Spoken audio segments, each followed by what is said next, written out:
Ladies and gentlemen, this next segment of the podcast is brought to you by the Heritage Foundation. For over 50 years, the Great Heritage Foundation has been America's outpost in Washington, fighting against the D.C. federal bureaucracy and working to secure a future that allows Americans to live the good life. For too long, common sense principles have been ignored by many of the very leaders claiming to fight for America. But the Heritage Foundation is proud to hold our leaders accountable and stand up for America's founding principles. Paid for by the Heritage Foundation. He's here. Now, broadcasting from the underground command post, deep in the bowels of a hidden bunker, somewhere under the brick and steel of a nondescript building, we've once again made contact with our leader, Mark Levin.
Mark Levin here. Our number, 877-381-3811, 877-381-3811.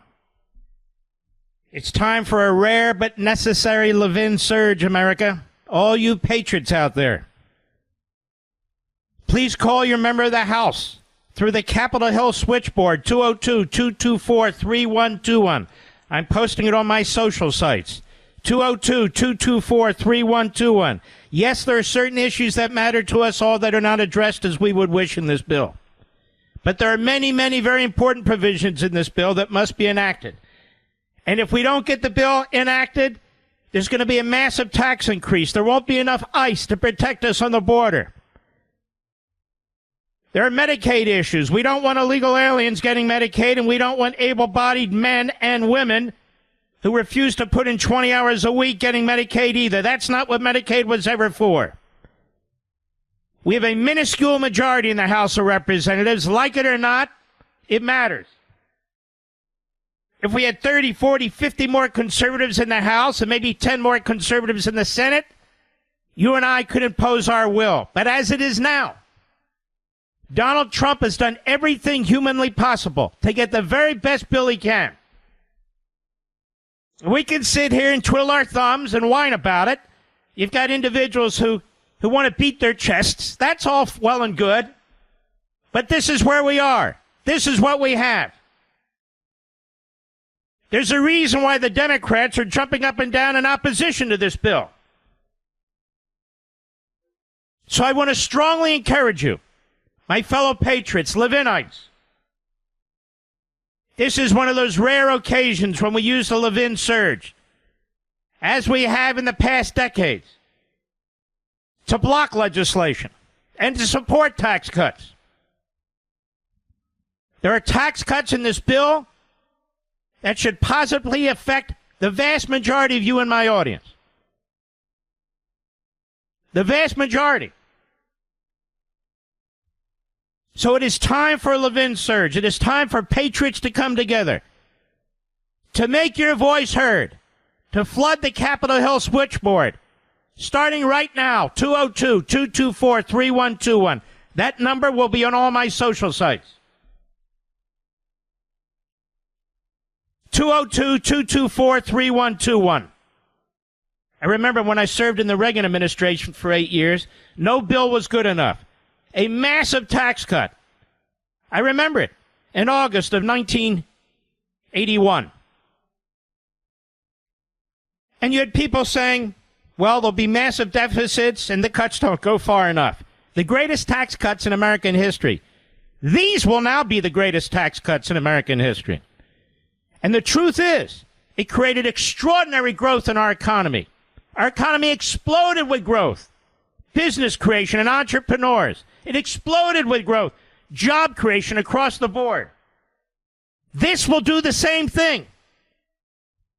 And now, having learned from what the Democrats and the rhinos did with the Reagan tax cuts, kept spending and spending and spending. You have a president, Trump, who has seen that, who knows about it. We all do. So we learn from experience. We learn from history. It's called knowledge. We may never have an opportunity like this again, America. So this is now an official Levin surge. I'll be reminding you of it throughout the 3 hours of the program. The Capitol Hill switchboard is 202-224-3121. Is the bill perfect? I don't want to hear about that anymore. Are these members of Congress perfect? No, I can't stand most of them. But that's beside the point. 202-224-3121. Wherever you are, in your car, in rush hour, at the dinner table, at some event this summer, some wonderful event, it takes nothing to pull out your iPhone or whatever kind of phone you have and make the call. 202-224-3121. Ask for the office of your member of the House of Representatives and say, I want you to vote for the Trump bill, period. Well, what about this? I'm not interested. I want you to vote for the Trump bill. Ladies and gentlemen, we wouldn't even be here if Donald Trump wasn't elected president of the United States. We wouldn't even be here if his coattails didn't elect the Republicans to take over the Senate. We wouldn't even be here. We wouldn't have a House majority but for Donald Trump. The stars are aligned. The stars are aligned. We can't keep hearing people say, he's the greatest president of my lifetime. He's had the greatest 6 months of any president. And then the Republicans in the Congress thwart him. We can't have that. 202-224-3121. A Levin surge. All patriots. Don't leave it to somebody else. Don't figure it'll get done. I'm imploring you. We need your help. Just like an election night. Just like an election night, I implored you, get to the polls, get out of your cars, drive to the precincts. I'm imploring you again. This is a positive thing you'll be doing. Positive for your own family, positive for the country. Now, I want to play you some clips of the enemy, a.k.a. the Democrats. I want to play you some clips. And then I want to address this in a very thorough, Levin-like way. It's very important. First, we go to Zohran Mamdani, the Marxist, Islamist, America-hating, Jew-hating, Democrat nominee for mayor. Let us not forget. Let's go. Cut 2 in a campaign video. Go. Go further toward the Vienna model. We'll have to go beyond the market. We can establish community land trusts to gradually buy up housing on the private market and convert it to community ownership. We can give tenants a right of first refusal to buy out their landlords when buildings go up for sale. And we can fully commit to a new era of social housing, ending subsidies for luxury housing development and using our wealth to build beautiful, high-quality social housing projects that offer good homes and strong communities to everyone. We won't decommodify housing overnight, but we know what we have to do, and we have history to guide us. All right, cut 7. This is Maxwell Frost, Democrat, Florida. Go. That clip you posted earlier when he was asked about the healthcare system, even the way he answered the question, what's the first thing he said? Hold on, please. When Vance was asked about the healthcare system. Go ahead. That clip you posted earlier when he was asked about the healthcare system, even the way he answered the question, what's the first thing he said? He brought up the business of rural healthcare. He didn't bring up making sure humans in rural America are healthy, the business. And that's the thing, is it's all a business. It's all making money to these guys. And it's not a new thing. The Republican Party has been about this for generations. They have someone in Donald Trump now, who's a billionaire himself, who wants to do it to such a degree that people will die. Hakeem Jeffries just said this on a call I got off. He said, If this passes, the floor of the House will become a crime scene. And I fully agree with that characterization. It's murder. It's killing people. Gee whiz. Unbelievable. Just stick with me. And here's Hakeem Jeffries. He just mentioned. Cut 8. Go. And as a result, people are going to die connected to this one big ugly bill. Tens of thousands of unnecessary American deaths per year. Shame on Republicans for even bringing this bill to the House floor. So all we need are 4 Republicans to join us in support of their constituents, to have John McCain level courage and stand up in defense.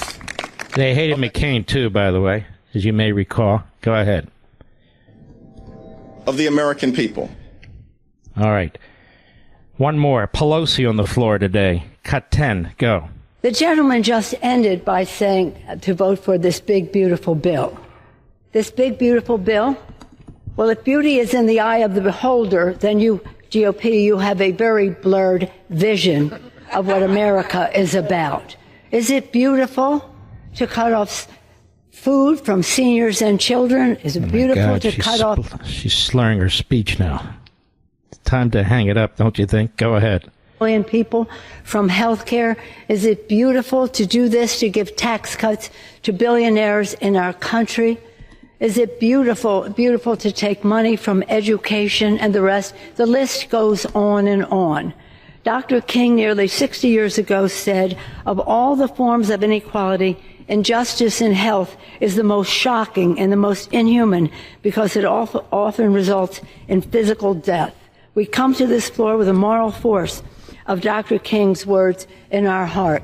Let us not, with this bill, turn the American dream he talked about in a nightmare for America's seniors, the disabled, for God's sake. Children, our children, our children. Let us vote no on this shameful bill and throw a punch for the children. Sounds like she's been drinking the punch, don't you think, Mr. Producer? I'm going to take a break now. We're going to take some time to break this down. This is very, very important because this is what we hear more and more of this, how they sell you the pie in the sky, and if you don't agree with them, you're out to kill people and starve children. And I've had about enough of this. So we'll be right back. Mark Levin.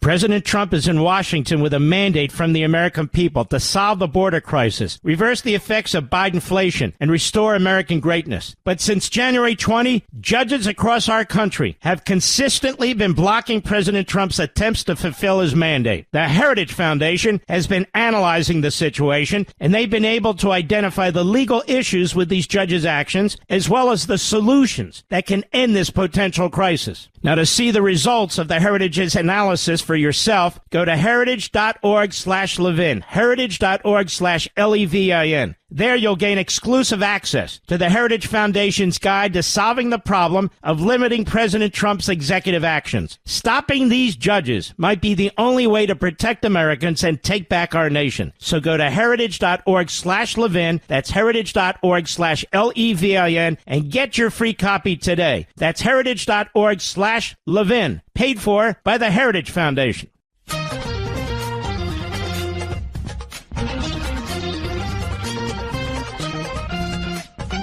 You're here because you're the smartest people around. You just are. And I'm blessed to have you out there, and we're gonna really take a chunk out of this now and discuss what's actually going on. And we're going to do it through On Power, Chapter 4 on language. And I think you'll see why I'm trying to promote certain ideas and arguments, because we are surrounded by these cultural, political, and governmental evils.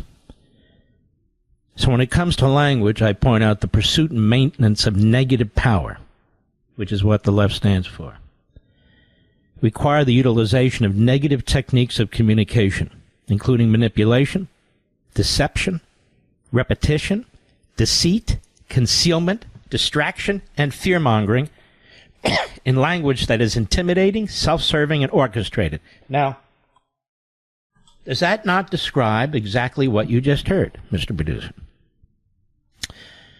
It is an approach that seeks to arouse prejudices and stifle independent thought. The purpose is to exert power over language and to control the population without moral reservations.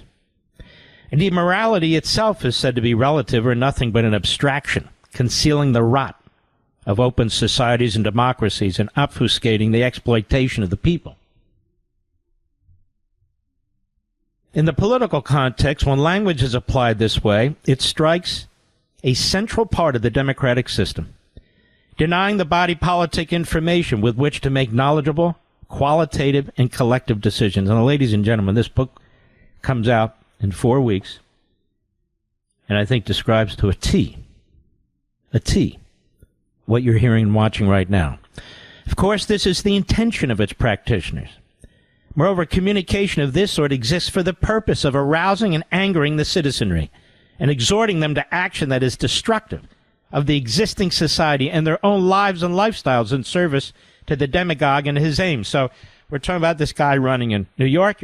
I'm talking about these Democrats and what they're saying about this bill and so forth. But I didn't know about the Democrat who was running at the time I wrote this. Inasmuch as the people and their consent are the only legitimate and just source of government, the entire enterprise becomes corrupt and malevolent. Unfortunately, citizens acquiesce to it, regurgitate it, or even demand it where applicable, vote for it, believing there is no other course, or that it is the best course, until it's too late to reverse course, without an abrupt and often violent revolt. But for many, suffering persists for an extended period of time. Now, these two paragraphs describe presciently exactly what's going on in New York, exactly what's going on Capitol Hill, what's going on in this country right now. And then I provide a little context for you. For example, prior to the Russian Revolution, Britannica finds that in Vladimir Lenin's 1902 pamphlet, that's before the revolution, what is to be done, he argues, and I'm quoting Britannica here, that the propagandist, whose primary medium is print, remember this is back then, explains the causes of social inequities, such as unemployment or hunger, while the agitator, whose primary medium is speech, seizes on the emotional aspects of those issues to rouse his audience to indignation or action. Agitation is thus the use of political slogans and half-truths to exploit the grievances of the public and thereby to mold public opinion and mobilize public support.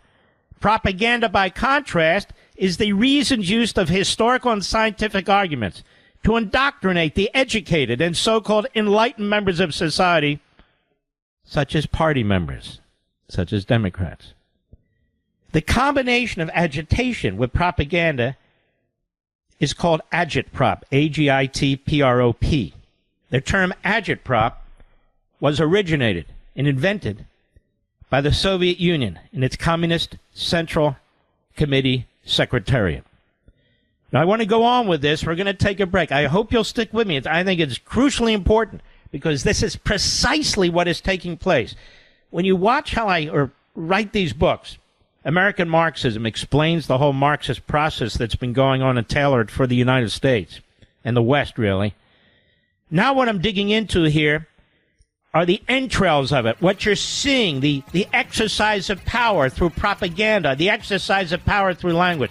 You're hearing it tonight on TV. You're watching it. You've been hearing it with this mayoral candidate, so stick with me. I think this is crucial. We'll be right back. Are you concerned about the rising number of judges who've been limiting President Trump's executive orders? Now, if you're not concerned yet, you should be. When these judges use injunctions to block President Trump's attempts to fulfill his mandate from the American people, it is we, the people, who lose out. Thankfully, the Heritage Foundation has the policy solutions to stop these threats to our judicial system. So go to heritage.org and get your free copy of the How to Stop Activist Judges ebook. This resource explains exactly what these judges are doing, why it matters, and how under the Constitution they can be stopped. President Trump's agenda is in danger, but even more importantly, the safety of Americans and the future of our nation could be at stake. So please go to heritage.org/Levin, heritage.org/Levin. Get your free ebook today. That's heritage.org/Levin, paid for by the Heritage Foundation. This is the nation's town hall meeting, and you can join in at 877-381-3811. To those of you who are interested, and I know many of you are, I fear you're going to wait to the last minute, but I hope not. At the Reagan Library, 80% of the tickets have sold, so there's 20% left, and surely in the next 24 or 48 hours and over the weekend and all, they'll all be gone. So, it's like the event of the summer, Sunday, August 17th, the Reagan Library in Simi Valley. We'd love to have you. You go to reaganfoundation.org/Levin. The entire explanation's there for all you'll be doing and all that's available to you.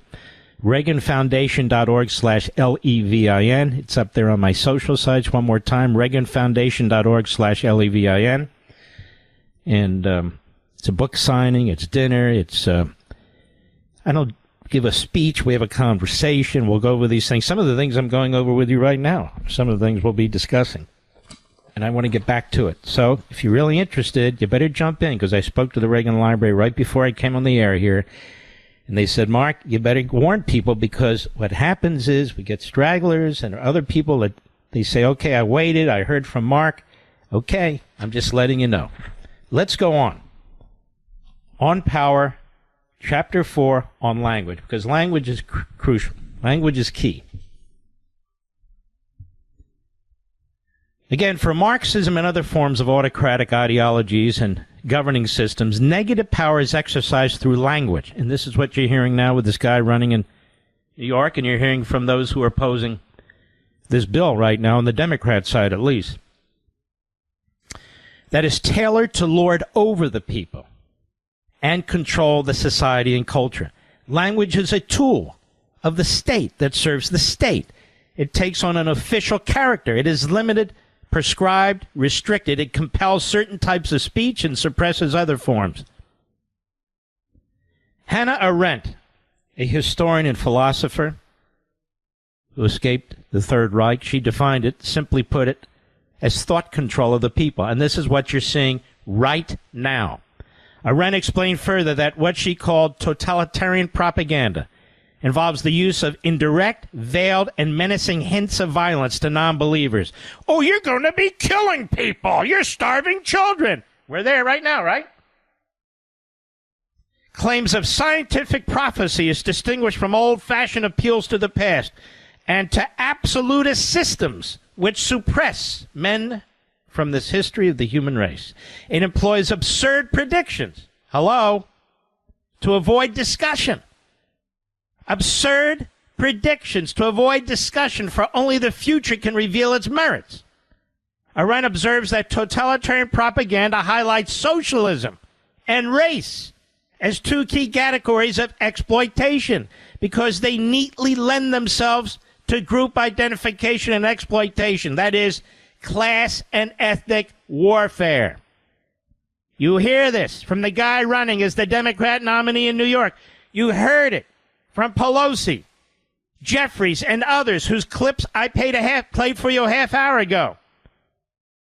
It is not a mistake that class and ethnic warfare, among other forms of exploitation, are employed incessantly by American Marxists. Consequently, the goal is to subvert the civil society and the principles, values, and beliefs on which it was established, corrupt the public spirit and civic harmony, and reject compromise and accommodation. The people must be unmoored from and cleansed of their history, faith, and family. Service to the totalitarian state and its utopian fiction is the highest calling, if not the only calling, and all other forms of experience and socialization are impediments and hindrances to the cause. This is me writing.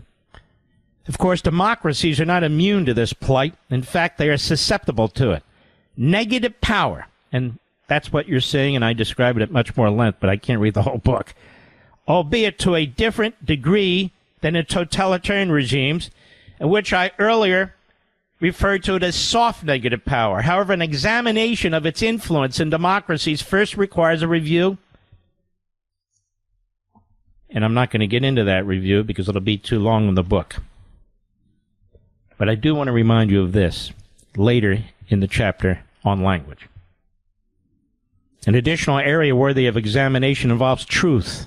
By truth, I do not mean in a relative sense, that is, what one might honestly and wrongly believe to be the truth, rather the intentional use of positive language to communicate what is widely known and commonly understood to be truthful by the person or government using it, in contrast to the intentional use of deceit, slander, and falsehoods in a form or way to suggest, imply, or flat-out portray the statement is true.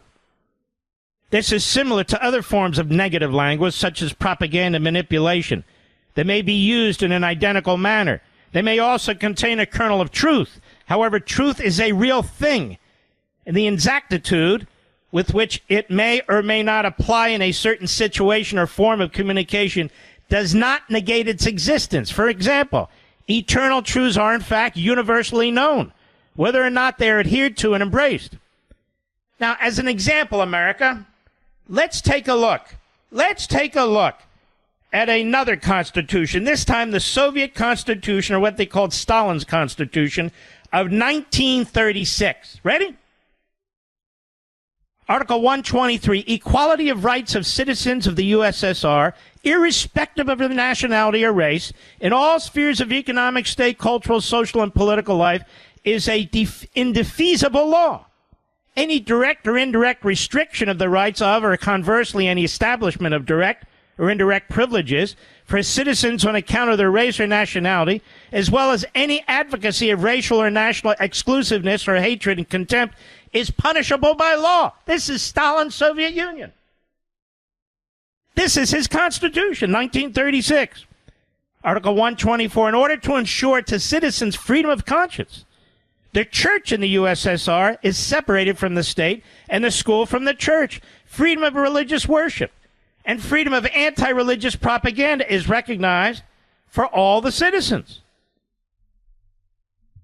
No, it's not. They destroyed every church and synagogue they get there, but you get it. Article 125. This is the Stalin Constitution of 1936. In conformity with the interests of the working people and in order to strengthen the socialist system, the citizens of the USSR are guaranteed by law A, freedom of speech, B, freedom of the press, C, freedom of assembly, including the holding of mass meetings, D, freedom of street processions and demonstrations. These civil rights are ensured by placing at the disposal of working people and their organizations printing presses, stocks of paper, public buildings, the streets, communication facilities, other material requisites for exercise of these rights. This is the man running for mayor as a Democrat in New York. This is AOC. This is Bernie Sanders. This is Hakeem Jeffries. This is Nancy Pelosi. You just heard it all. Article 126 of Stalin's 1936 Soviet Constitution. In conformity with the interests of the working people and in order to develop the organizational initiative and political activity of the masses of the people, citizens of the USSR are ensured the right to unite in public organizations, trade unions, cooperative associations, youth organizations, sports and defense organizations, cultural, technical, scientific societies, and the most active and politically most conscious citizens in the ranks of the working class and other sections of working people, which is the vanguard of the working people in their struggle to strengthen and develop the socialist system, and is the leading core of all organizations of the working people. Article 127, citizens of the USSR are guaranteed inviolability of the person. No person may be placed under arrest except by a decision of a court or with the sanction of a procurator. Article 128, the inviolability of the homes of citizens and privacy of correspondence are protected by law. It goes on. So here you have a crushing genocidal maniac who puts out a constitution like this. It sounds great. Do you know? This not only borrows from our Bill of Rights, but it exceeds them by far. And it provides economic benefits. And so I comment. In its civil liberties language, the Stalin Constitution is modeled after major parts of our Constitution and its Bill of Rights. But it goes much further, adding language that claims to ensure extensive economic benefits and security as human rights. Yet we all know that Stalin's Soviet Union was one of the most horrific genocidal communist regimes of all. Indeed, it was among the most monstrous autocracies of any ever. That's the language in these articles. And the articles taken together, which promise a free and open society where the government recognizes and protects individual human rights and liberties and provides for the economic and welfare rights of its citizens, are loathsome lies. Here, positive language is used as an atrocious deception to advance the gravest form of negative power, mass imprisonments and executions. It has absolutely no connection to the truth. Stalin did not believe a word of it. So why would a diabolical despot establish such a constitution? Language, ladies and gentlemen, sometimes, if not often, belief in a false idea is enough to make it seem true. Right? At least in the minds of those among the citizenry who want to believe, including those who self-identify as patriots of their country and are loyal to it. This is what I call illusory truth. This is an illusory truth. Moreover, the country and government are often seen as one and the same, as a whole. To disbelieve in the government is said to disbelieve in your country. The Stalin's constitution was the motherland's constitution, Russia's constitution. Despite being a pack of lies, it is worth noting that the supposed civil liberties in the Constitution did not apply to either the police or the Ministry of Interior, the monitoring and enforcement arms of the Soviet Union. The language in Stalin's Constitution is intended to deceive the people inside and outside the country and perversely justify the regime's domestic terror tactics, which were carried out in the name of the people and the cause. Now, one more time, Mr. Producer, I want you to play Zohran Mamdani in his campaign video. Cut 2, please. Go. Go further toward the Vienna model. We'll have to go beyond the market. We can establish community land trusts to gradually buy up housing on the private market and convert it to community ownership. We can give tenants a right of first refusal to buy out their landlords when buildings go up for sale. And we can fully commit to a new era of social housing, ending subsidies for luxury housing development and using our wealth to build beautiful, high-quality social housing projects that offer good homes and strong communities to everyone. We won't decommodify housing overnight, but we know what we have to do, and we have history to guide us. He's a liar. He's a soft-spoken communist. Then there's Hakeem Jeffries, once again, the head of the Democrat Party in the House. Listen very carefully. Tell me what he sounds like. Cut 8, go. And as a result, people are going to die connected to this one big ugly bill. Tens of thousands of unnecessary American deaths per year. Shame on Republicans for even bringing this bill to the House floor. So all we need are 4 Republicans to join us in support of their constituents, to have John McCain level courage and stand up in defense of the health care of the American people. They tried to destroy John McCain as they supported Obama. One more again. Pelosi yet again. Connect this to what I just described in my book on power. Cut 10, go. The gentleman just ended by saying to vote for this big, beautiful bill. This big, beautiful bill? Well, if beauty is in the eye of the beholder, then you, GOP, you have a very blurred vision of what America is about. Is it beautiful to cut off food from seniors and children? Is it beautiful to cut off 17 million people from health care? Is it beautiful to do this, to give tax cuts to billionaires in our country? Is it beautiful to take money from education and the rest? The list All right, that's goes... enough. You get it. I've got clip after clip after clip. The Democrat Party sounds like a Stalinist party. Their candidates sound more and more that way. Do they not? This is the language, the totalitarian language that is used by autocracies. They know everything they're saying is a lie. And yet they all say it. They all click their heels. They're all in line. And yet when this bill does pass, hopefully tonight, hopefully by tomorrow, and all the people don't die, and all the people don't go without food, they'll move on to the next thing. One day it's Trump is Hitler. One day it's you're all neo-Nazis. One day it's Joe Biden is the smartest guy since Einstein. One day is what laptop? And we can go on and on and on about how these people conduct themselves and the use of language. And they don't get it. They don't get it from our founders. They get it from the Marxists and the Islamists. That's why I want to encourage you to go to Amazon, get my book on power, and those of you who want to visit and see us at the Reagan Library to join up now. We'll be right back. Mark Levin.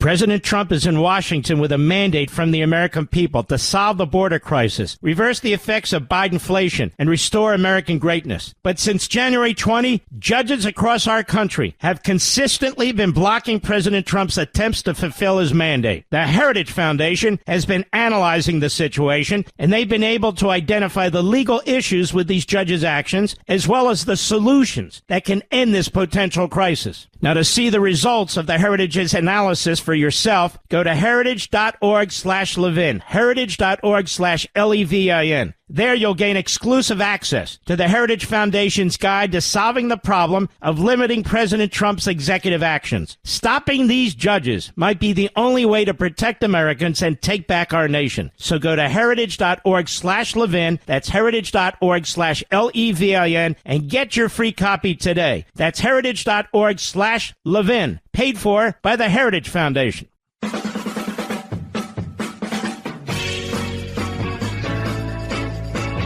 I love these hosts who say, why do we focus on things like Diddy and they can't stop talking about it? You notice I haven't talked about it, Mr. Reduce. You want to know why, America? The criminal standard is beyond a reasonable doubt. The Mark Levin standard when it comes to somebody like this, and there are many like him, is this guy is a complete, disgusting sleazeball. That's it. A complete, disgusting sleazeball. It's what he is. It's what he is. The criminal standard is what the criminal standard is. The jury is what the jury is. But what a disgusting punk. I'm serious. But what about Rico? And what about... I don't care. I don't care. This segment of the podcast is exclusively sponsored by Pure Talk. Pure Talk offers great coverage and can save your family money on your wireless bill every single month. Go to puretalk.com to find the plan that's right for you. Thank you again for listening, and thank you so much for this sponsorship, Pure Talk. He's here. He's here. Now, broadcasting from the underground command post, deep in the bowels of a hidden bunker, somewhere under the brick and steel of a nondescript building, we've once again made contact with our leader, Mark Levin.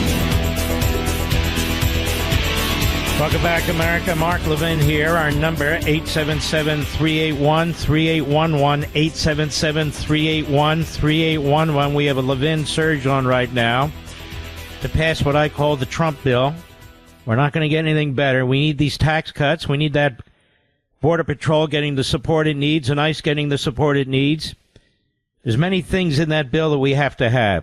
And I will tell you this, if the bill doesn't pass, ultimately, many of you are going to have a massive tax increase on average of over $2,000, which would be the highest tax increase in American history. This is what the Democrats are hoping for. Now, I have sympathy with some of my friends who are saying it doesn't cut enough. The problem is we live in a republic, and we have a House of Representatives that the people voted for, and they have a 3-vote majority. I wish it were 10. I wish it were 50.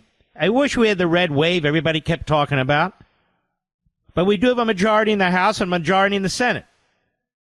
And so at least we can get what we can get. At least we can get what we can get. None of the people who are objecting to this have a way out of it. None of them. None of them. That's why Rand Paul and Tom Massey, they make good points, but they're irrelevant.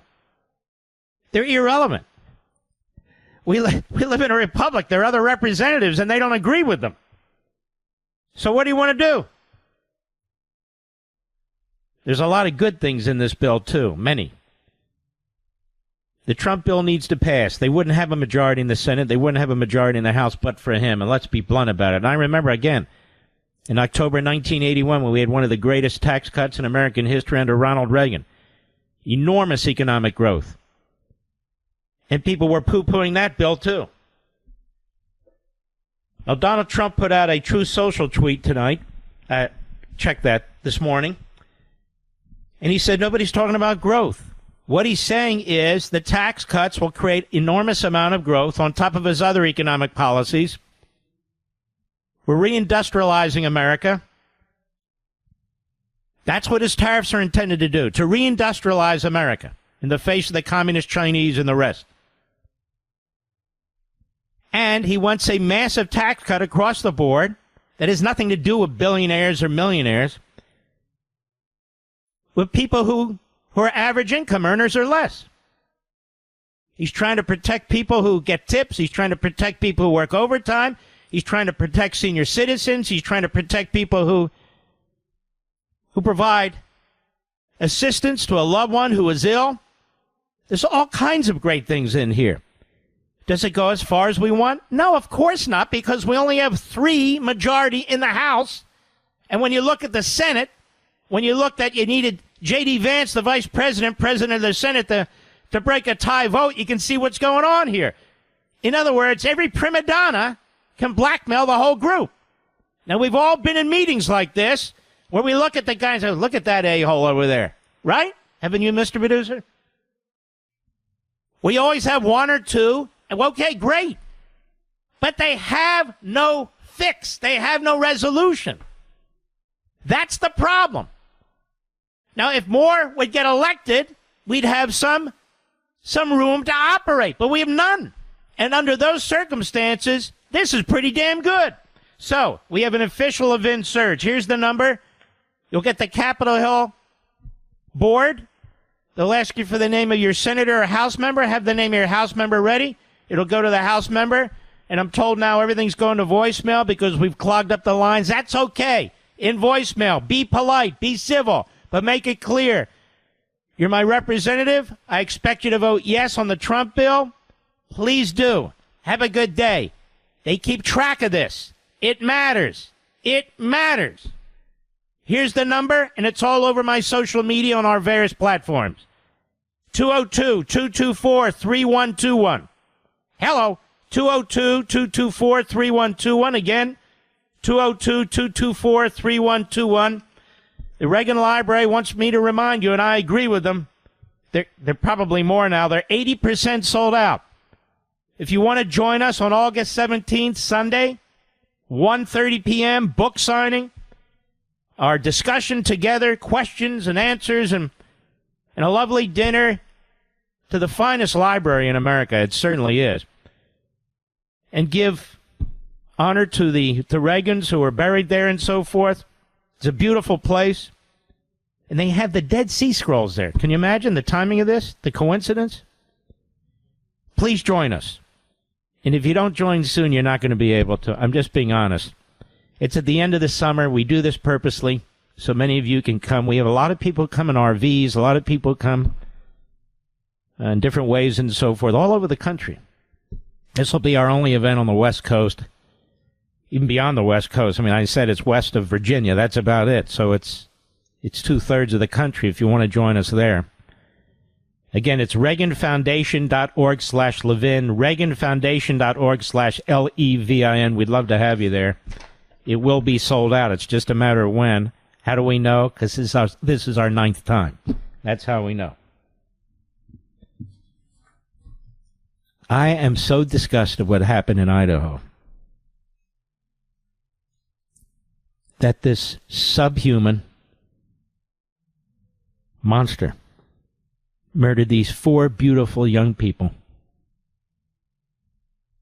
with what is essentially a carving knife, a hunting knife, if you will, by plunging it into their chests.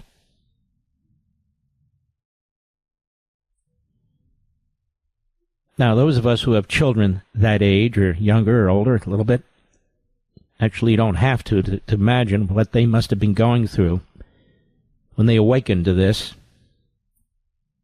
Somebody standing over them with a mask, with gloves, with one of these huge knives over their heads and plunging it full force into their chests. Can you imagine that, Mr. Producer?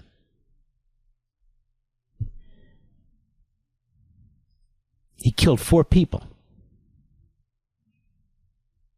in a relatively short period of time. He'd been stalking them. He made sure they came to that house. College kids.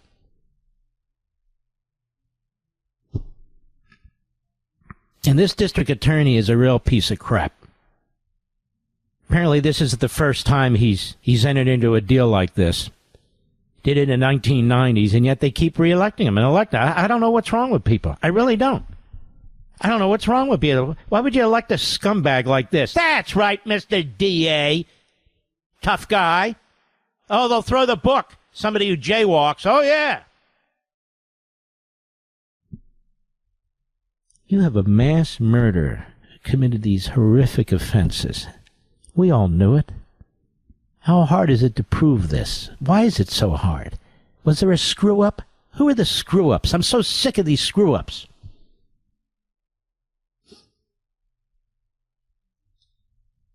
And he confessed today because he wants to live. Isn't that amazing? He wants to do what he didn't want for other people to do. I want you to imagine being the parents of these children. Yes, children. College-age children. I want you to imagine being their parents. How do you live with something like this?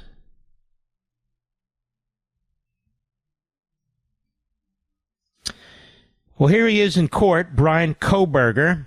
His defense team kept telling us how innocent he was, kept trying to find shiny objects to wave and shiny objects. The judge did a pretty good job. After 3 years of this, they're ready for trial, and the DA throws in the towel. I hear people on TV saying, well, the defense lost. They didn't lose. They won. Their whole purpose was to save this piece of crap's life. And now you and I will be feeding this bastard for the rest of his life. Or at least the people of Idaho will be. Do you ever think to yourself, by the way, really good people, wonderful human beings, I mean, the salt of the earth, soulful people. And you've all known them. Their lives are cut short, either by some horrific crime or horrific disease or suicide, whatever it is. And you say, my God, with all the evil people roaming the earth, they live to an old age and so forth and so on. This poor soul is gone. It's happened to all of us, hasn't it? But to have a district attorney, to have a legal system, I believe in Coeur d'Alene, Idaho, to cut a deal with a monster is utterly immoral. Absolutely, utterly immoral. And you know what? Most of the families weren't even consulted. I don't think any of the families were consulted when the deal was cut. Some of them heard about it because they got, I think, a note, a letter, an email, whatever it was. And one father, probably more, is furious with this. And do you blame him? I sure as hell would be. Now listen to how cold and nauseating the next 1 minute and 25 seconds will be with this piece of crap in the courtroom and the judge doing what the judge is supposed to do. Cut 5, go. Did you, on November 13th, 2022, enter the residence at 1122 King Road in Moscow, Idaho, with the intent to commit the felony crime of murder? Yes. Did you,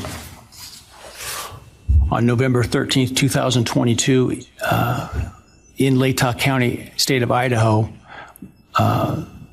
kill and murder Madison Mogan, a human being? Yes. And did you do that willfully, unlawfully, deliberately, and with premeditation and malice of forethought? Yes. Did you, on or about that same date in Moscow, Idaho, kill and murder Kaylee Gonzalez, a human being? Yes. And did you do that willfully, unlawfully, deliberately, and with premeditation and malice aforethought? Yes. And did you, on that same date in Moscow, Idaho, kill and murder Xana Kernodle, a human being? Yes. And did you do that willfully, unlawfully, deliberately, with premeditation and malice aforethought? Yes. And then on or about November 13th, 2022, again in Latah County, Idaho, did you kill and murder Ethan Chapin, a human being? Yes. Did you do that willfully, unlawfully, deliberately, with premeditation and malice aforethought? Yes. What do you think of that, America? Sick. Sick. He cuts a deal for his life. Sick.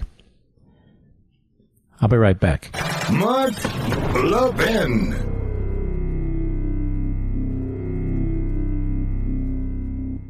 Pure Talk, my wireless company, a veteran-led company, believes every man and woman who has faithfully served this country deserves to proudly fly an American flag that was made in America. And listen to this. That's why Pure Talk is on a mission to give an allegiance flag, the highest quality American flag ever, to 1,000 U.S. veterans in time for the patriotic holidays. Switch your cell phone service to Pure Talk today. Know that you're supporting a company that will be providing these high-quality flags made in America to deserving veterans. With plans from just $25 a month for unlimited talk, text, and plenty of data, you can enjoy America's most dependable 5G network while cutting your cell phone bill, in many cases, in half. The average Pure Talk family saves over $1,000 a year. Just go to puretalk.com/Levin. That's puretalk.com/Levin to switch hassle-free in as little as 10 minutes. Again, that's puretalk.com/Levin. Switch to a wireless company that supports our veterans, that is patriotic, based right here in America. Switch to Pure Talk.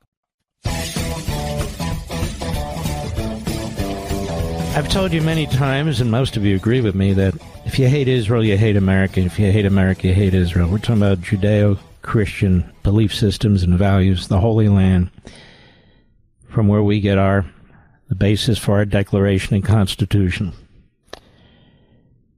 And I've told you many times the Democrat Party hates America. That was my last book. I've explained why. It's become much more of a Marxist Islamist enterprise than an American enterprise.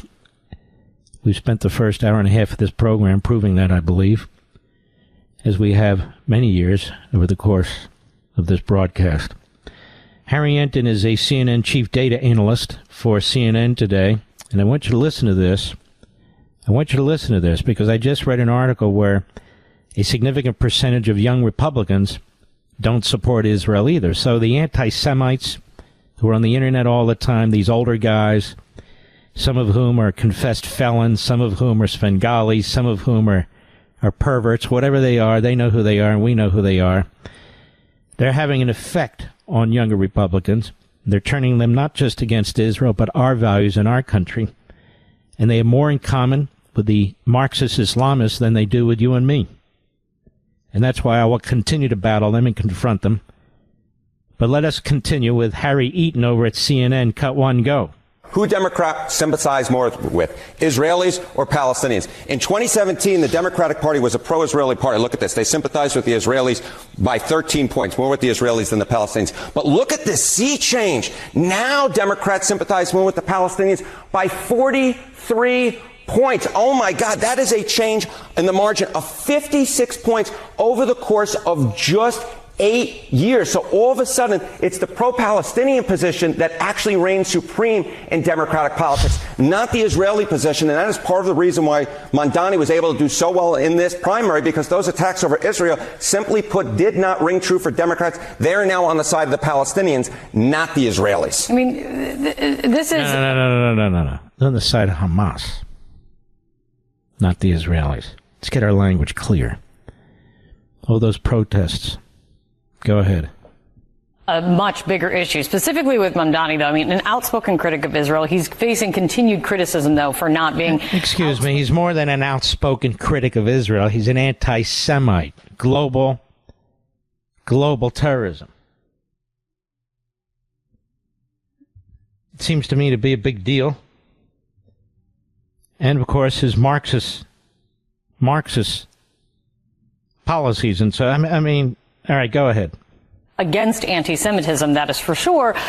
But on this, talk about Democrats and how broadly how this really is shifting. Yeah. So, you see this among Democrats overall, right? But we know that Mamdani's base was younger voters within the Democratic Party. And so I want to break it down with younger Democrats. Correct. Listen to this. So take a look here.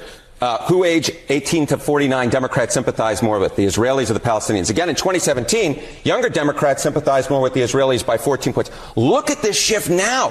Palestinians, they sympathize more with the Palestinians by 57 points. That is all right, he's all worked up. But let me make a point. This is almost 2 decades of indoctrination in our colleges and universities. CARE, other Islamist front groups, Hamas front groups, Qatar pouring tens of billions of dollars into this country, Iran previously. And this sort of lines up with a recent poll that was done about patriotism in America, where younger Democrats don't have patriotism for the country. I want you to listen to me very clearly. If you hate America, you hate Israel. If you hate Israel, you hate America. Because if Israel's an oppressor, the United States is an oppressor. If Israel's a killer, the United States is a killer. It's not by accident or coincidence that these are on parallel paths, ladies and gentlemen, because our enemy, the enemy within, the enemy in our Ivy League schools that Donald Trump is battling, the enemy in our media, the enemy in these front groups that are funded by foreign governments, Marxist regimes, but mostly terrorist regimes, unchallenged prior to now, they have a foothold in the Democrat Party, and they have a foothold in our culture. This is an extremely complicated matter now. It's actually daunting. And I bet all of you know somebody, some young person, who's been sucked into this, maybe even a family member. Shocking. I'll be right back. Pure Talk, my wireless company, a veteran-led company, believes every man and woman who has faithfully served this country deserves to proudly fly an American flag that was made in America. And listen to this. That's why Pure Talk is on a mission to give an allegiance flag, the highest quality American flag ever, to 1,000 U.S. veterans in time for the patriotic holidays. Switch your cell phone service to Pure Talk today. Know that you're supporting a company that will be providing these high-quality flags made in America to deserving veterans. With plans from just $25 a month for unlimited talk, text, and plenty of data, you can enjoy America's most dependable 5G network while cutting your cell phone bill, in many cases, in half. The average Pure Talk family saves over $1,000 a year. Just go to puretalk.com/Levin. That's puretalk.com/Levin to switch hassle-free in as little as 10 minutes. Again, that's puretalk.com/Levin. Switch to a wireless company that supports our veterans, that is patriotic, based right here in America. Switch to Pure Talk. Mark Levin, the great one. The great one, Mark Levin. Dial in now, 877-381-3811. I want to read something to you, folks. Alexis de Tocqueville, Democracy in America. Democracy in America is really 2 volumes of what he wrote as he was traveling in America. He died at a very young age. I think he was about 50. And these 2 volumes, which together are Democracy in America, they really weren't read very much, and they certainly weren't popular for about half a century. And now they are embraced strongly by people like me.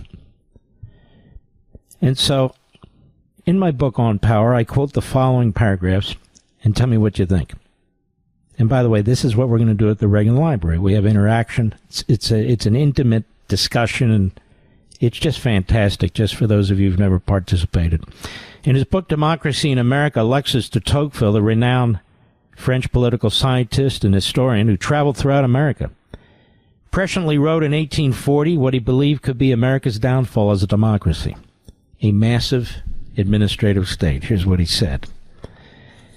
Above this race of men stands an immense and tutelary power, which takes upon itself alone to secure their gratifications and to watch over their fate.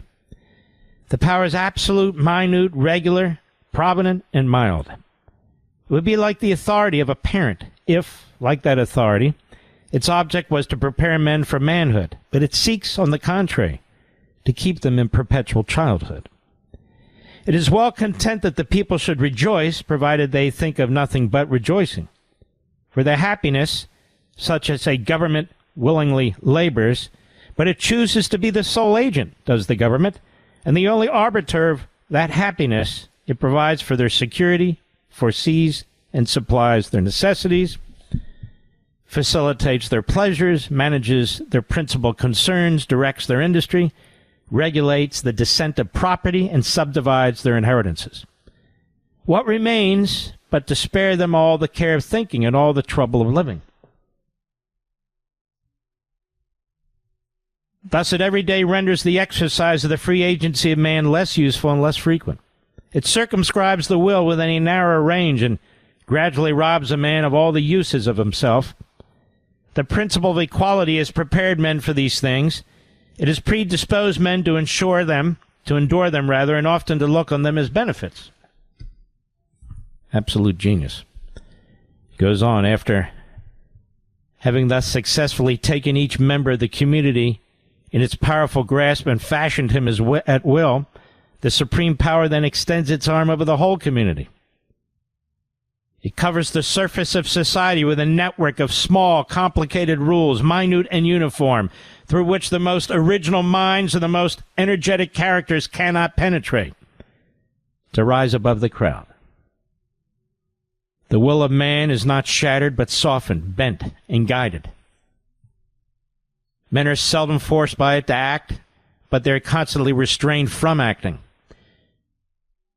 Such a power does not destroy, but it prevents existence, does not tyrannize, but it compresses, enervates, extinguishes, and stupefies a people, till each nation is reduced to nothing better than a flock of timid and industrious animals, of which the government is the shepherd. He said, I have always thought that servitude of the regular, quiet, and gentle kind, which I have just described, might be combined more easily than is commonly believed with some of the outward forms of freedom, and that it might even establish itself under the wing of the sovereignty of the people. Alexis de Tocqueville, that's in my book on power, and it's very, very important, isn't it? Very important. And you see this happening in New York City right now. I don't care who's old or young, and it doesn't matter. I also explain in the book that we never have a fulsome debate about what's going on, even when you listen to my friends in cable or in conservative talk radio. The exposition of this Democrat, I barely want to use his name, of this Democrat who's been nominated to run for mayor in New York City, begins and ends with a discussion about what he stands for. But what is not done, and what needs to be done, and what's done in this book, is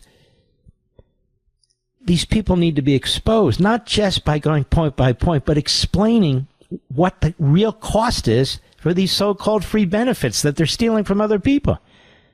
The cost is your liberty. The cost is your free will. Today it's the guy next door. Today it's the billionaire. Tomorrow it's the plumber down the street. If they have the power to do this to the powerful, by God, they have the power to do it to anybody. That's the point. Your kingdom is your kingdom. People are proud of their homes, whether they're row homes or townhouses, whether they're condominiums, whether they're single-family homes, whether they're single floors, 10 floors, whether it's 10,000 square feet or 1,200 square feet. That's your castle. That's your home. That was your labor, your intellectual and physical labor. You did that. You made that. That's where you're supposed to be secure and safe and have your investment. For somebody to step in like this guy wants to, and he says, we're going to have community homes where the government's going to come in and they're going to buy it beyond the market, he says, beyond the market. My God, ladies and gentlemen, people are actually voting for tyranny and totalitarianism. They're voting to destroy their liberty and their lives. That's the responsibility of people like me who have microphones and TV cameras to explain, to confront, to challenge. Not just whine about it and point out the obvious. There is a cost to this. It's your lifestyle. It's your labor. It's your freedom. That's the cost. Surrender more liberty. Surrender more of your property. And then you can have nirvana and paradise. There is no nirvana or paradise on earth. Show me where it is. Show me where it's ever been. The closest thing is the United States of America. But only if it remains as the United States of America, which is what they want to destroy. Folks, can I tell you something? This is why I do this radio show. This is why I do Fox. This is why I do Blaze. This is why I wrote this book on power. There's no other reason. I can retire tomorrow, have a very good life, but I'd be grinding my teeth right down to the gums. Right down to the gums. This is why I do what I do. At least for now. While I still have the energy. How can I abandon these platforms where I believe I'm explaining the nature of this country, the founding of this country, the reason we have this country, where I can use our Constitution and free speech in order to communicate with you? Well, I'm still able to go to what I consider, like when I go to the Reagan Library, a couple of these, that's a town hall meeting for me. It's where I want to meet you and you meet me and we talk.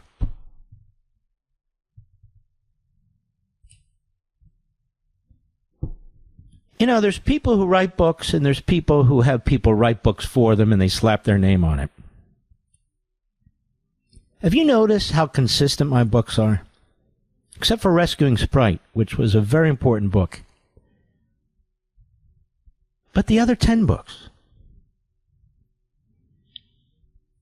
if you put one next to the other, they're actually volumes.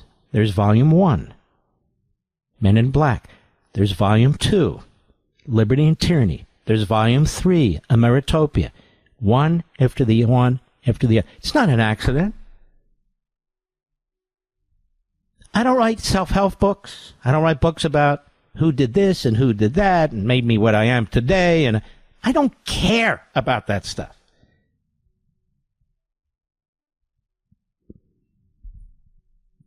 These are conversations in every platform I can think of, whether it's radio or television or digital TV or these books, this book.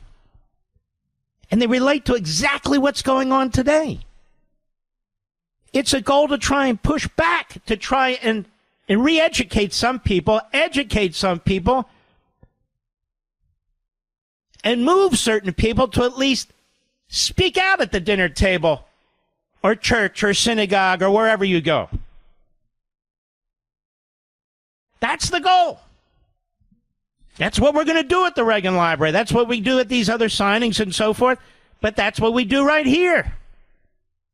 In a less intimate situation, but nonetheless, I consider you family. I consider this a national town hall meeting every time I open my mouth.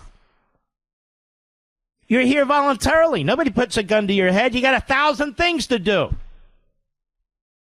But you're here. And so it's my responsibility. God gave me this. I don't really know how I got here. People say, how did you get? I really don't know. I really don't. But I'm here. We all have an obligation and a role. This is mine, and I'm happy with it, and I'm proud of it. But it's mine, and this is what I try to do, to share it with you. We'll be right back. Mark Levin.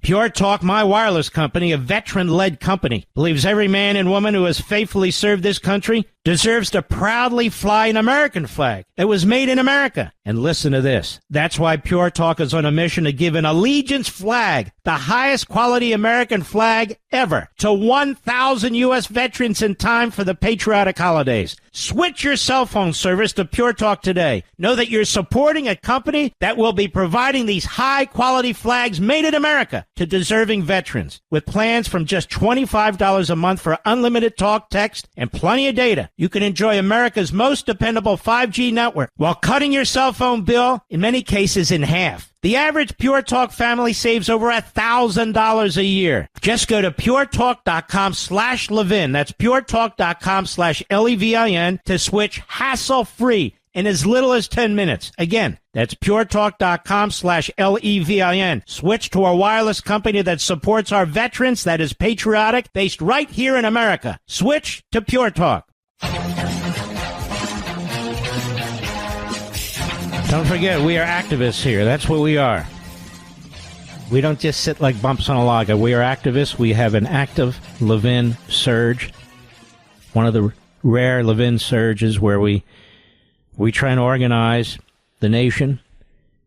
Our program is heard at different times at different parts of the country into a movement, or into a particular act. And this time it is to get the Trump bill passed.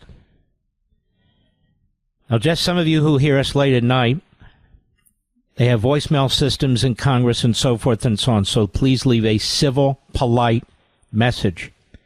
Dial 202-224-3121 and make it clear. They'll ask for the name of your congressman and senator. You want the congressman? Make sure you know who it is. Ask them. You'll be likely a voicemail unless we've already clogged up the system.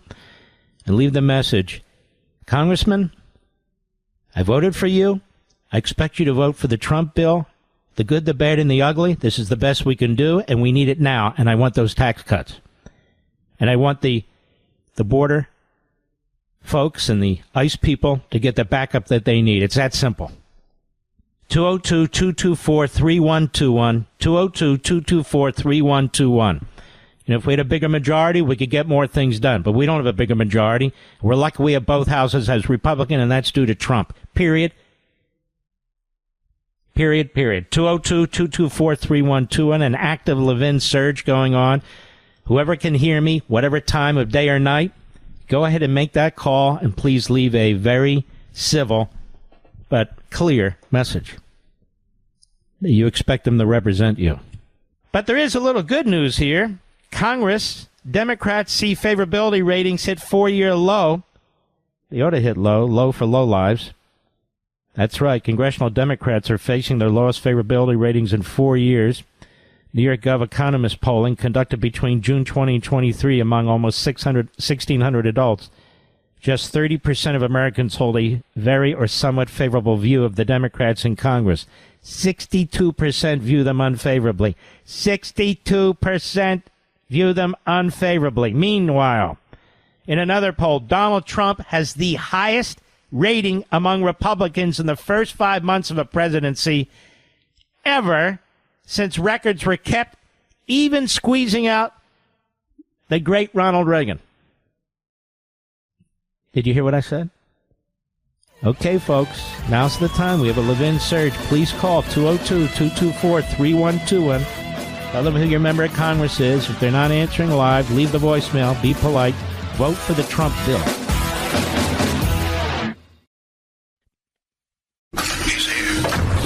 He's here.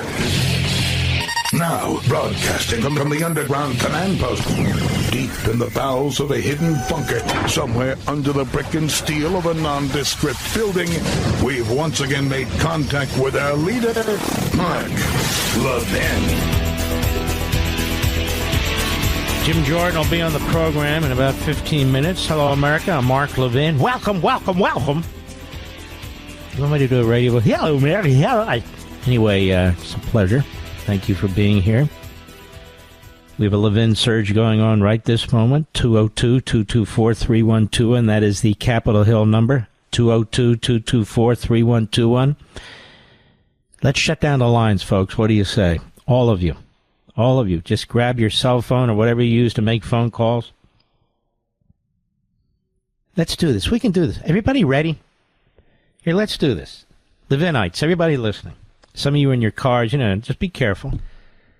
Dinner tables, at other events. Many of you are already staring at your iPhone anyway. I find that to be the case in most instances, don't you, Mr. Producer? Okay, we'll dial 202-224-3121. I'll wait. Let's wait 30 seconds while everybody gets this done. Let's do this together. Seriously. Like a course. I'm part of it. Let's dial 202-224-3121, the Capitol Hill line, 202-224-3121. If they're not jammed up, they're going to ask you for the name of your senator or congressman. You want the name of your congressman because the Senate's already voted. You'll get into there, probably voicemail, or some 12-year-old intern will answer the phone, but usually it's a voicemail, and leave a very polite message, something like, "Hi, I'm Ernie Grabotsky." Now, don't say Ernie Grabotsky. Whatever your name is, I am your constituent. I voted for you, and I expect you to vote for Donald Trump's bill, and we will be monitoring this. I say this in all due respect, but we need our tax cuts, and ICE and the Border Patrol need to be backed up, and all the other things in the bill that are important, particularly if you don't, we're going to have a massive tax increase. So please do vote yes. Goodbye and good yuntov. Anyway, something like that. So this is a Levin surge. Let's load up let's load up these calls. Let's all do it right now. Maybe I'll do it tomorrow. I got a headache. My ass hurts. No, right now. Let's do it. 202-224-3121. 202-224-3121. This is how we help the country. This is what we did on election night with President Trump, and I think contributed mightily to his landslide, because we were the last program in with the biggest reach, really, of most programs, certainly at night, any program in the evening. And so here we are again, at a fateful moment. And look, you're not going to get credit for this. I'm not going to get credit for this. This isn't about credit. This is about doing the right thing. 202-224-3121, and we have a Levin surge on right now. We hope you'll participate. Those of you who have been listening the first 2 hours, I hope you've enjoyed some of my new book on power. I've delved into it more deeply than I ever have, and we'll do that from time to time. And you can see how it links into things that are going on and why it's important to know what's in the book, to understand it, to appreciate it, and share it with family members and friends and wherever you can. See, you're the Thomas Paines. You're the Paul Reveres.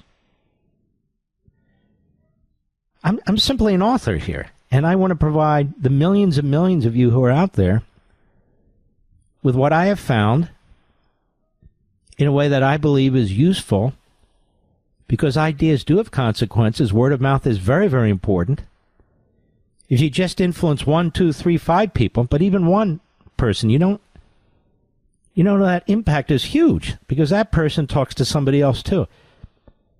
It's amazing. I went to this wonderful Christians United for Israel event on Monday. I can't tell you how many people come up to me and say, I used to be a liberal, then I listened to you.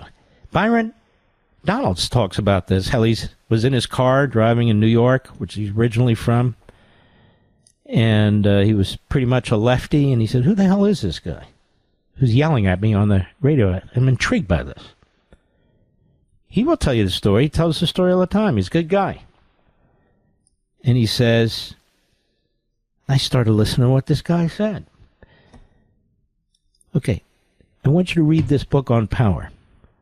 It's priced so low, it's discounted. I've done everything I can other than to knock on your door and hand it to you. And I want you to check it out. And those of you who are in the California area, or at least in the West, we're going to have our own conversation. An intimate conversation, just them you and me. And check that out at the Reagan Library. You go to reaganfoundation.org/Levin. reaganfoundation.org/Levin. And when we started this program, they were 80% sold out. 80% in one day. So that's why I want to encourage those of you who are interested to jump in. And there will be a few stragglers, and we'll remind you tomorrow so you remember over the weekend. But if there's anything left, I mean, I'm just being honest with you. I'm trying to be helpful, actually. We still have these lower court judges who don't get haven't gotten the message from the Supreme Court. Judge blocks order barring asylum access at border and gives administration 2 weeks to appeal. Now listen to this arrogant SOB, and he's an Obama judge. It's Randolph Moss. I know who he is, a big lefty. A federal judge said today that an order by President Trump suspending asylum access at the southern border was unlawful, throwing into doubt one of the key pillars of the president's plan to crack down on migration at the southern border. So you see, we have the unelected tyrants. We have tyrants that want to get elected. We have tyrants that are in the bureaucracy. But this guy, apparently he didn't hear what the Supreme Court did last Friday. No, he's giving them the finger. But he put the ruling on hold for 2 weeks to give the government time to appeal. Now, the problem in the Washington, D.C. area is the appellate court is heavy with Obama and Biden appointees. Under Obama, they actually added more seats under Harry Reid so they could plant even more radical Democrats in there. It is a very radical court. It used to be a very solid constitutionalist court. So the Democrats changed it and destroyed it. So if I were the administration, I would move quickly to try and find an avenue, get to the Supreme Court and say, hey, court, you just ruled Friday. This guy's a rogue outlier here. We need you to tell him to cut it out. U.S. District Judge Randolph Moss in Washington, D.C. said his order blocking Trump's policy will take effect July 16th. He wrote that neither the Constitution nor immigration law gives the president an extra statutory, extra regulatory regime. Hey, pal, the Constitution doesn't even mention your job, let alone give you a damn thing. And where is your statutory power to do what you did, since your power in terms of the breadth of what you have jurisdiction over comes from Congress. You have no power whatsoever. And Barrett was exactly right. You don't have the power to check the executive branch. You have to rule what's in your court, what's there. And now there you go, basically, with an order that reaches far beyond your district. That's number one. And number two, you're trying to impose your will. The Homeland Security Department did not immediately respond to requests, but an appeal is likely. Yeah, I'd say so. I understand the Homeland Security Advisory Council met today. I was unable to attend, and I believe they're meeting tomorrow, too. I do want to get into the groove of things over there, but I need to do my radio show. So if there's a conflict, I do my radio show. But don't be worried. I'm on there. Oh, yeah, I'm on there. And they have a number of good people on there. Rudy's on there. Of course, the media mock it. Oh, by the way, there's this guy at this left-wing Israeli paper called Haaretz. And he fancies himself, they gave him a title, the Washington, D.C. senior whatever correspondent. And he's desperate to come on this radio show. And he leaves the dumbest texts. Maybe I'll publish them, maybe I won't.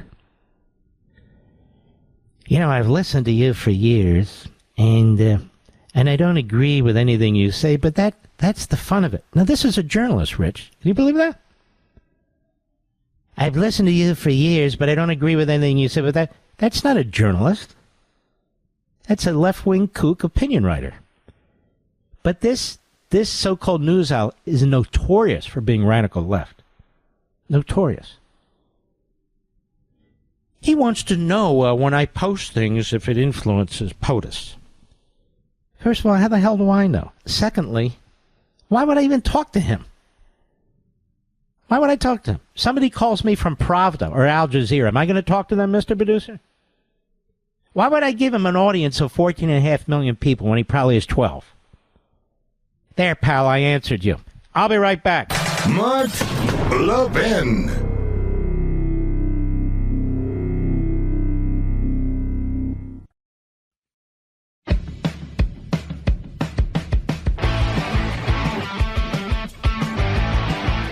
It's a pleasure to have our friend, Chairman Jim Jordan, on the program. Been a while. Jim, how are you, my friend? I'm doing fine, Mark. How are you doing? I'm doing great. Probably exhausted, aren't you, from all this legislative... Yeah. Well... How in the hell can you accommodate everybody when you got about a 3-vote majority? I mean, I don't know who the hell would want to be Speaker of the House, for God's sake. Yeah, it's a tough job, and I think this bill's as good as it's going to get. The vote was 50-50 in the Senate. The Vice President had to come break the tie, so you're going to make changes to it in a conservative direction when the 2 of the 3 who voted against it in the Senate were more moderate senators in Senator Collins and Senator Tillis. So I think this bill is pretty darn good, and we should pass it. And I think that's going to happen today. I really do. We'll just have to kind of wait and see. Every now and then, Congressman, we have what we call Levin surge around here to load up the calls on Capitol Hill, and we began one about an hour ago because, look, here's the bottom line. The bottom line is we need these tax cuts, or we're going to have a massive increase. We need to give support to our brave ICE and Border Patrol people, and there's a lot more in there that's good. Do we want more cut? 100%. But where are you going to do it? Who's going to do that? I mean, honestly... Right. The point is, you're not going to get it in the Senate. You don't have enough votes in the House. If we had a 10-20 vote cushion, maybe 3 or 4 more in the Senate, then I get it. We're barely holding on by our teeth here to get this done. I totally agree. And Mark, this is a good bill because the Democrats hate it. And the reason they hate it is because it actually empowers people. It empowers Americans. It empowers families. It says to families, guess what? We're going to let you keep more of your money. We're going to cut your taxes. We're not going to have taxes on tips. Hardworking people who work for tips. So it's empowering families. It says to moms and dads, guess what? We now have in the tax code a provision that's going to promote school choice because we think you should decide where your kid goes to get the best education. It says to able-bodied people in our welfare system who are getting your money, your listeners' money. It says, guess what? You're now going to have to work if you want to get that money. That's good for taxpayers. That's good for our economy. It's good for that person. And as you point out, Mark, we did this in our committee. It allocates resources so that we keep the border secure. The border that President Trump's already made secure, we keep it secure by having more ICE agents, more detention spaces, money for the wall, money for judges, money for flights to repatriate people. That's all in this bill, and we're not going to vote for it after Senator Johnson, Senator Lee, Senator Cruz, Senator Lummis, Senator Scott, conservatives voted for it in the Senate? You got to be kidding me. Of course we're going to vote for this thing. It makes good sense. And the way this system works is, like it or not, we, the people, have sent these people to Congress. And we're stuck with some of these people because some of the knuckleheads in our citizenry voted with them. And wouldn't it be great if we could wave a magic wand and say, you know what, my way or the highway? So I watched some of these guys. Some of them are my friend, Congressman, or my friend. And I said, you can't battle your way out of a paper bag. I mean, you're there long enough. You know what we're dealing with here.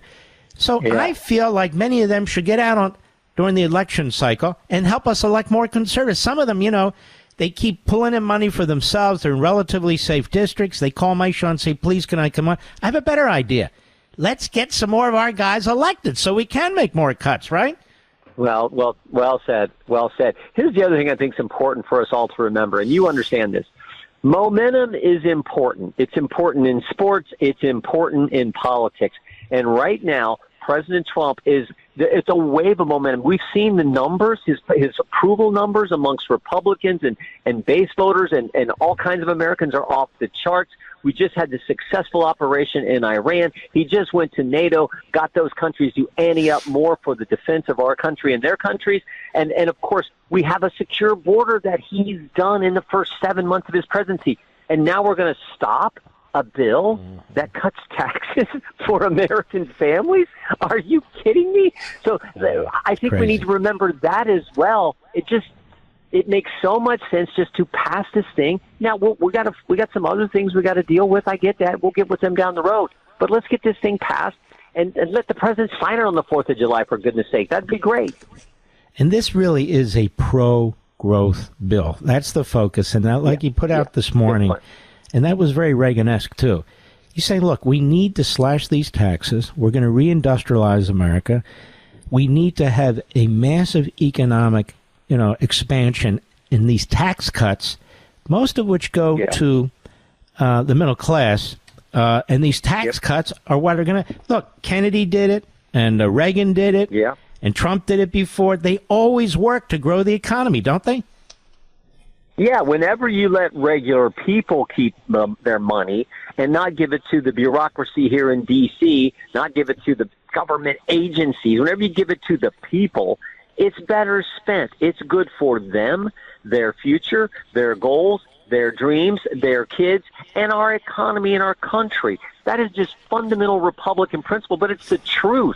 So, again, I can't believe we're and I don't think we're going to. I think it's going to pass sometime today, maybe late tonight still, but I think it is going to pass, and it should pass because it's good for the country. Let me remind my listeners, this is a Levin search, 202-224-312, and that's the Capitol Hill line. They're going to ask you for the name of your senator, congressman. Tell them the name of your congressman. Leave a very polite voicemail, if there's any room left on the voicemail, and tell them to vote for the Trump bill. That's what you want at time. I want to overwhelm these lines. I want to really push in, because every now and then we got to get involved at the grassroots. That's what we do on this show, and make something happen.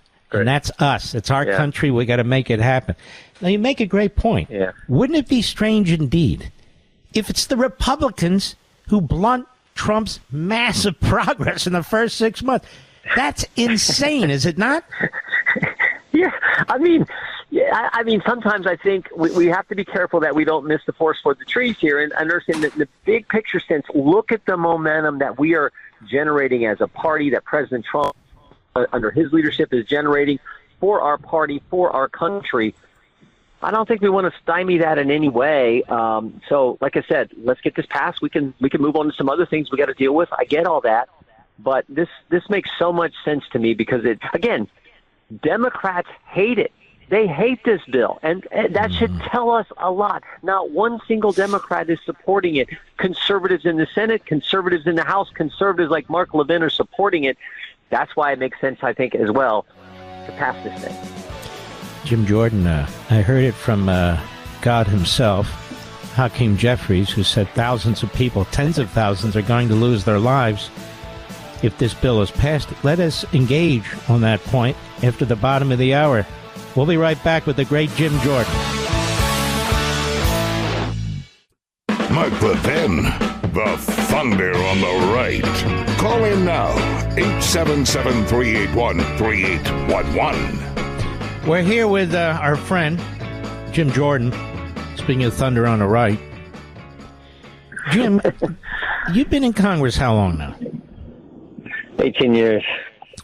Is it getting dumber in there or what? The rhetoric that these people use now on the left, it's like thousands of people are going to die. And I'm going, what the hell are these fools talking about? What the hell are these fools talking about? I don't even know. Yeah, it's not even true. Somehow, you're making people work who are getting public assistance, a work requirement for able-bodied men, able-bodied adults. Somehow that's kicking people off and taking health care from them. It makes no sense. But I always say, not all Democrats are crazy, but the left that controls their party is. And you can go issue by it is crazy to defund the police. It is crazy not to have a border. It is crazy to let men compete against women in sports. It's crazy to blame President Trump for the riots in L.A. because he sent troops out there to stop the riots in L.A. And you can just it's crazy to let a Chinese spy balloon fly clear across the country and then shoot it down. I think Mark Levin would have probably shot it down before it went across the country. I know Trump would have. I know I would have. I mean, it's like, yes. Yeah, it's like, so every position the left takes. And Jim, I hate to say it, I've got enough weapons to do it too. I'll be honest with you. Yeah. Well, I mean, the position they took on the successful operation in Iran. God bless you, Mark, for what you've been doing, how you've been standing up for the truth, for the state of Israel, our best friend. I was asked this question. They said, was what we did in Iran, the successful mission, was that for strategic reasons or moral reasons? I said it's for all of the above. This is a special relationship between our great country and that amazing country. It is truly, it's Judeo-Christian, it's cultural, it's religious, it's moral, it's strategic. It's all of that. And the left to critique that in the way they did, God bless you for what you've done. But again, it just highlights every crazy position the entity or the people who've now taken over the Democrat Party, the radical left, every position they take is just that crazy. And you notice how these Democrats, even in New York, they're walking back from this guy, this Gillibrand. Oh, I'm sorry if I criticized you for global intifada. Excuse me. What the hell happened to you? I mean, it's not. What do you apologize? They've lost their moral compass completely, Jim. Yeah, but it's because it's unfortunate. One of the great major parties in our country, the greatest country ever, is now controlled by the radicals, controlled by the left. That's the energy in the party, and people who you would think know better, probably do know better, I think are in many ways afraid to in any way critique the radical element that has so much energy and influence in their party. You predict this thing will pass and pass within 24 hours, and I mean, predictions are predictions. I do. But you get a feel for this. Yeah, I do. I think the number of people who said they were going to vote for against the rule, I think that number is getting smaller.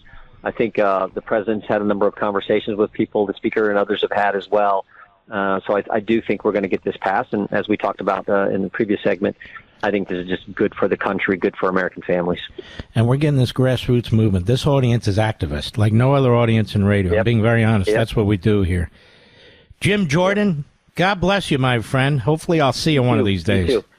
All right, take care of yourself. Keep up the great work, Mark. We really appreciate it. Take care, man. Thank you. God bless. He's a great guy. Just terrific. Solid as a rock. You know what? Let's take some calls here.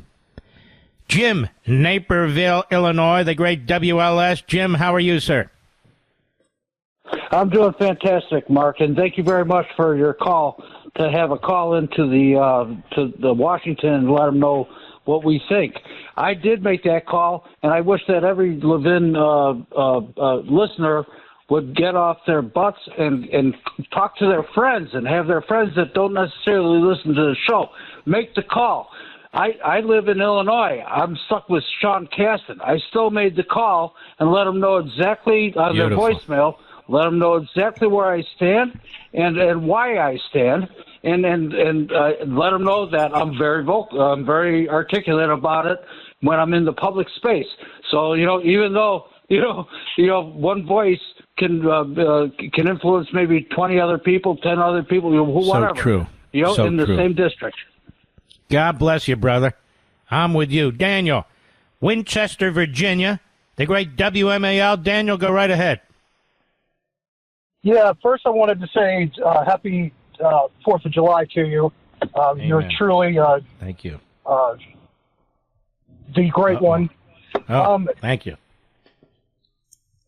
I wanted to talk just a second about your transistor radio story. You mean where I was growing up and I had the transistor radio next to my bed? Exactly. Now, I think that you should go on eBay, find that transistor radio, and I know in your bunker you have right behind if I'm looking at you, right behind your right shoulder is a monitor and a bookshelf. I think you should put the transistor radio right there above your shoulder to complete the bunker, because that is you. That's where you started. Maybe I'll look for that. That's not a bad idea. If any of them are around anymore. Radio Shack. I actually went to eBay and found all the vintage ones. I was going to buy you one and send it to you. Thank you. But I wanted to get the exact one, so that's why I'm calling, suggesting it for you. You to do it. So you. By the way, I had one that must have lasted like 12 years. It's unbelievable. Then I had a really tiny one. I thought it was cool, and I would use that one when it was late at night. My parents thought I was asleep, and I would kind of hide that one. Daniel, you're great. Thank you for your call, man. Appreciate you very much. Scott, Louisville, Kentucky, on the Mark Levin app. Go. Oh, you just told me that. I apologize. Sylvia, Ontario, California, on the Mark Levin app. How are you, Sylvia? Sylvia from Windsor, Ontario, Canada. I've been a listener for years. Wow. I commend you for an excellent program. I'm a strong supporter of President Trump. And let's be united for liberty, justice, and love. And let's be hopeful. Let's be positive. When I look out my window, I can see the Gordie Howe Bridge. And I apologize. It's Canada. I'm sorry. Yeah. Canada, Gordie yes. Howe Bridge. Yes. We all remember him. He was fantastic.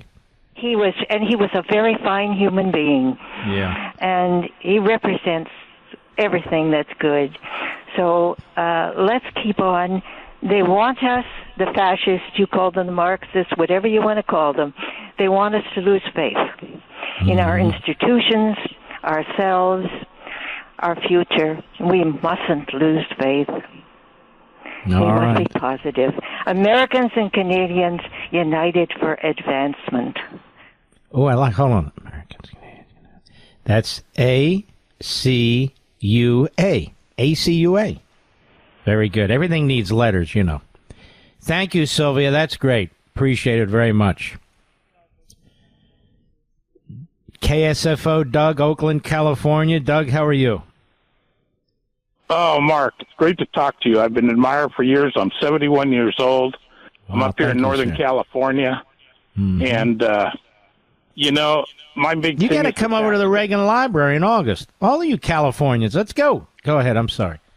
Oh, yeah, that's SoCal. But, but anyway, I'm 71. I'm a little older than you. I started voting Republican for Reagan. And, the thing Reagan turned a lot of Democrats Republican, by the way, including my in-laws. That's Reagan right. had a big impact, like Trump has. And I know you, and I know you're from Philly, and we're on the 1 yard line. You know what it's time for, Mark? The tush push. It is, baby. Good, great point. Yeah, it's time for a tush push. Yeah. Very Thank you, good. Mark. All right, brother. That's a good call, Doug. We had a lot of good calls. What happened, Mr. Producer? Renee on the Levin app in Delaware, Newcastle County. I know exactly where it is. How are you, Renee? I'm doing fine, Mark. How are you tonight? I'm doing okay, thank you. Great. Happy 4th to you. You too. Thanks. I just want to weigh in on this whole hijacking of the Democrat Party by the Marxist faction. I think, as people pointed out, they're scared of these people. I think that those of us who believe in the promise of America, whether we were born here or became citizens here the right way, I think we need to fight them with the positivity and with the institutions that we know run correctly under the Constitution and get things back on track. You are very good. You and the young lady who called from Canada. You're both right on, and so are the guys, by the way. But you're both right on. I want to thank you for your beautiful call, and don't forget everybody who's listening now. In addition to those calling in, I need you to call 202-224-3121. That's the Capitol Hill line. They'll ask you the name of your senator or congressman. Give them the name of your congressman. 202-224-3121, and you'll be sent to the voicemail. They count the votes, and that's how these people live. So let them know where you want them to vote. You want them to vote for the Trump bill because of the tax cuts, and it helps the border, and that's the way it is. And be polite, but tell them, look, you're my congressman. I vote. I'm active. I speak out, and I expect you to vote for the Trump bill. That's what you need to do, and you can do it right now. We take a little break. I'll be right back. Mark Levin.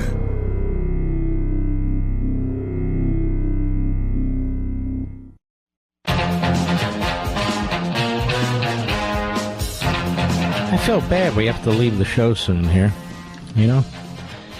So a little bit of bookkeeping near the end of the show here. Don't forget, we have a Levin surge on. It's very important. It's now or never, folks. Now or never. No matter where you are in the country, what time you're hearing my voice, dial 202-224-3121. These guys are working late into the night, and so we need to call them. 202-224-3121. That is the Capitol Hill board. They will ask you for the name of your senator or congressman. Give them the name of your congressman. Make sure you call and you know the name. They'll put you through to voicemail. and just say, hey, look, Congressman fill in the blank. I live in your district. I voted for you. And I really expect you to vote for President Trump's bill. Everything's on the table now. This is the best it's going to get. And so we're going to be monitoring this. Say it respectfully. And say, but it's not asking you too much to vote for a tax cut and to support our law enforcement on the border, among other things. And that's what we expect you to do. Politely. That's number one. Number two, I will know at the end of the program where we stand at the Reagan Library, if there's anything left. Again, if you want to get in there, I recommend you do it now. This program, it moves from the east to west in different time zones and everything, and people pick up the show later, and as they hear it, they act. And wherever you are, that's how it works. So it's Sunday, August 17th. It's going to be a grand old time. We're going to have a hell of a lot of fun. ReaganFoundation.org/Levin, ReaganFoundation.org/LEVIN. We have a lot to celebrate, too. And I hope you'll sign up. When I began the program, 80% of the seats were gone. So that's why I'm warning you. No, I'm not warning you. I'm just giving you a heads up. Let's do it that way. That's not right. I'm giving you a heads up. And we'd love you to be part of us, part of the event. Let's continue, shall we, America? I think we shall. Marion, Atlanta, Georgia. Mark Levin App, how are you? Mark, I'm great. And my God, happy 4th of July. I just want to quickly say, people, get your tickets. We got ours today. We got our flights because we're from Georgia. We're going to fly to Florida on Friday to see you because we don't want to miss the Sabbath. We'll celebrate the Sabbath Friday. We're taking a chance not to, have a flight on Sunday and miss you. So you're going to the Reagan Library, is what you're saying. Can't wait. Oh, that'll be exciting. Thank list. you. Well, God bless you, ma'am. I know you're going to love it. Take care of yourself. Isn't that great? We get people at the Reagan Library from all over the country because it's a different experience. If you haven't tried it, it's a different experience. People who've done it, they love it. And as far as I know, there's not even any tickets. I don't know. Just give it a shot. ReaganFoundation.org/Levin, ReaganFoundation.org/LEVN. Mark, why do you keep talking about it? It's 2 days. We want the place to fill up. We want to have a lot of fun, a lot of energy. And that's what we want to do. And Bergen County, New Jersey, the great WABC, how are you? Mark Levin, thank you for giving me a chance every night to sing along with the Star Spangled Banner. Wonderful. I enjoy that every night. My dog looks at me a little funny, but I do it anyway. So I joined the surge, Mark. I called the office of Josh Gottheimer. Schmidt. One of those. Oh, my goodness.